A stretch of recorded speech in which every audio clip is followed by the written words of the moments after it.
हर शहर के अपने राज होते हैं, लेकिन इस शहर का राज सन्नाटे और खौफ से भरा था। लड़कियां अचानक गायब हो रही थी।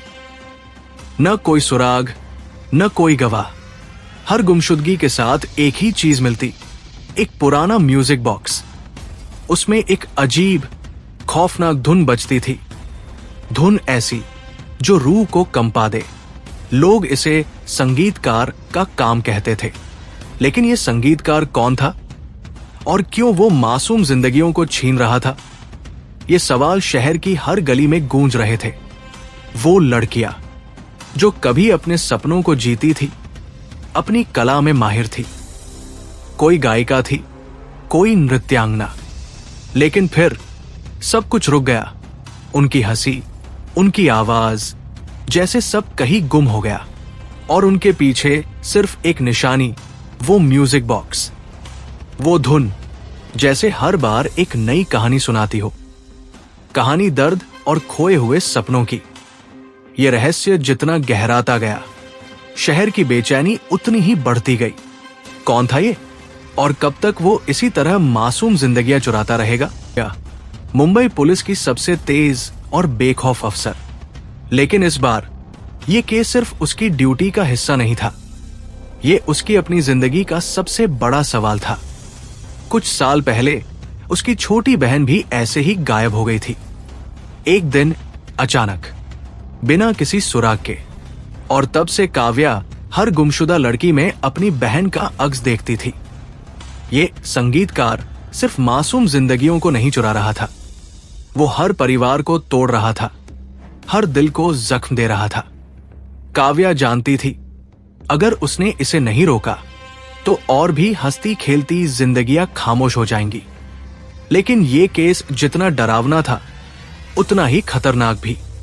हर सुराग उसे अंधेरे में और गहराई तक खींच रहा था।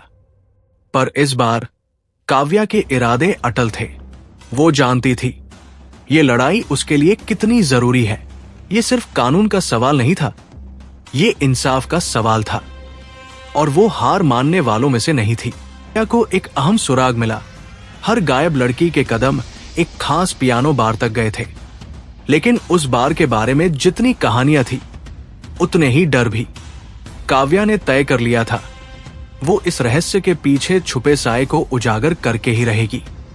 जब वो पियानो बार में दाखिल हुई तो वहां का माहौल बिल्कुल अलग था। हर कोना जैसे किसी अनदेखी साजिश से भरा हुआ था। चारों तरफ अंधेरा और सन्नाटा। कोने में एक पियानो था जिसमें धीमी धीमी धुन गूंज रही थी। जैसे ही वो पियानो के पास पहुंची, उसकी नजर पड़े कागज पर पड़ी। काव्या ने उसे उठाया। कागज पर अजीब से संकेत और नोट्स लिखे थे। अचानक एक परछाई अंधेरे से बाहर आई। वो दुबला पतला आदमी था। वो संगीतकार था। ये सब मेरी कृतियां हैं। उनकी कला मेरी धुन को अमर बनाती है, लेकिन कोई भी मेरी धुन को परफेक्ट नहीं बना सका अब तक। तुम्हें लगता है कि ये तुम्हारी कृतियां हैं? ये मासूम जिंदगियां हैं जिन्हें तुमने अपनी बीमार धुनों में कैद कर रखा है। आज ये कहानी यही खत्म होगी। उसने काव्या पर झपटने की कोशिश की, लेकिन काव्या तैयार थी। दोनों के बीच संघर्ष शुरू हो गया। वो तेज था, चालाक था, लेकिन काव्या की हिम्मत और सूझबूझ उससे ज्यादा थी।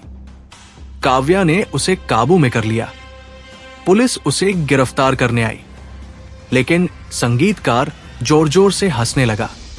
उसकी हंसी में पागलपन और जीत की खुशी झलक रही थी। काव्या ने राहत की सांस ली। काव्या ने संगीतकार को पकड़ लिया था। लेकिन क्या वो सच में अकेला था, या ये कहानी अभी सिर्फ शुरुआत थी?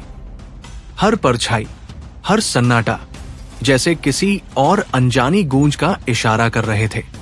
शायद असली खेल अभी बाकी है, लेकिन हर कहानी का अंत नहीं होता। कुछ गूंजे कभी खत्म नहीं होती। हर धुन का अपना एक राज होता है, और कुछ राज हमेशा अनसुलझे रह जाते हैं।